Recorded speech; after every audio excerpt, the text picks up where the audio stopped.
Backbenchers 2014. What a show we got tonight. What a panel we're going to be talking about. Free-range eggs. The chickens have come home to roost. They are in the audience, as you can see, with all their... You can hear them there.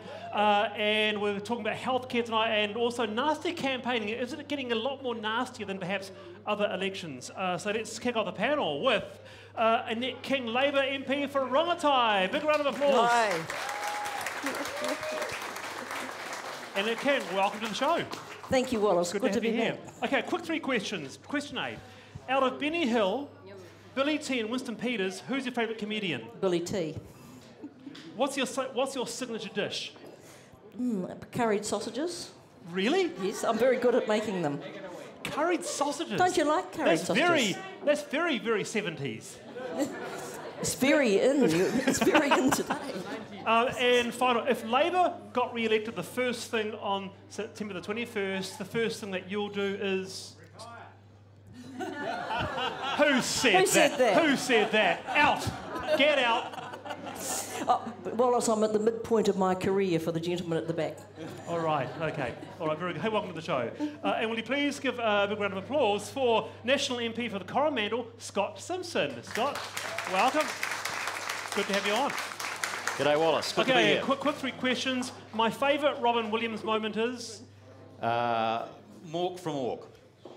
My signature dish is? Beef stroganoff. Yeah, a really good, mean beef stroganoff. Yep. And if I get re-elected to Parliament, the first thing I'll do is? Watch to see who the new Labour leader is. Really? Who will be the Prime Minister? Who will be the Prime Minister? Right, okay. Please, will you, big round of applause for the co-leader of the Green Party, Russell Norman. Russell, welcome. Good to have you on. Thank you, Wallace. All right, first question. A US government C-40 jet has landed in Rotorua today, probably because why? Apparently they're looking at natural resources. Really? That's what it says. Okay. My favourite TV DVD series is? Ooh, probably The Wire. Hey, same here. I love that show. I love that show. And Duking the stats happens to be National Party policy. Duking the stats. And if the Greens got into power, the first thing I'd do on September the 21st is what? Well, we'd make a much smarter, greener economy, thriving. Oh, yeah, all right, enough of that. Cleaner rivers. Boring. Hey, now, speaking of, we'll talk about nasty campaign later on. There's a book that came out about a very short time ago. It's How Attack Politics is Poisoning New Zealand's Political Environment. It's by a guy called Nicky Hager. And basically, Nicky Hager says he has... There you go, Damien. Welcome to the show. Good to have you here. Hello. Nicky Hager says he's got documents showing the government staff at Jason Eade helped whale oil blogger Cameron Slater access Labour's computers. The Prime Minister's office tipped off Slater about SIS documents and how Eade drafted Official Information Act inquiries for Slater. Annette King, what do you reckon about this? Your first thoughts on the book? My first thoughts were the Prime Minister's got a lot of questions to answer, and I hope that he's going to front up and tell us what his staff member was doing, whether it's true. Of course, he was already on television tonight saying none of it's true before he read the book, but I think he's got a lot of questions to answer. Well, Deputy Leader, do you suspect that your computer had been hacked? No, I didn't. I had no idea. And in fact, I had a quick look through the book and there were some very surprising things in there. Like?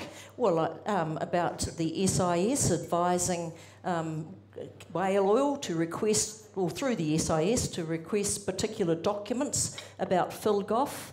And this is unusual. The only person who has SIS documents is the Prime Minister. And only once in my career did I ever see any. They come under lock and key. You're allowed to look at them, sign that you've seen them, and they go back in the briefcase and are taken away. And so what I saw was that a person in his office was saying what documents should be requested to whale oil, and that is a real no-no. We need to know more about that. Scott Simpson, first thoughts on Nicky Hager's book? Well, obviously, I haven't seen the book, but Nicky Hager has got a reputation... Are you denying it's true? Pardon? Are you denying it's true? I've got no idea. I haven't read it. Yeah. Haven't read it. Annette was hogging it.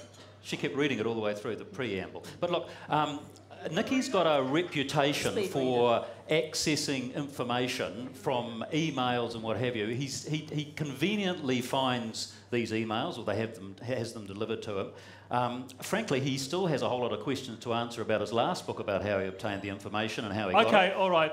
And Russell, So your first thoughts on the book? Well, Nicky obviously has a history of getting his facts right, and as we've seen with his previous books, and essentially, as I understand it, I also haven't read the book, but as I understand it, what it demonstrates is that Cameron Slater is the true face of the National Party. So, while John Key is presenting a friendly face, in reality, the Dirty Tricks campaign is being run by Cameron Slater, working hand in glove with John Key's office. So that's what it seems to demonstrate. I haven't read the book.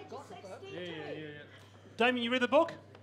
No, I haven't. Brand new, fresh out. But actually, right, I just saw in the audience there, there's a guy reading it. There's a chapter I want to read. The Many Hats of David Farrar. Who knew David Farrar had a big hat collection? Wallace, did you know that? No, I did Anyway. not know that. Lots to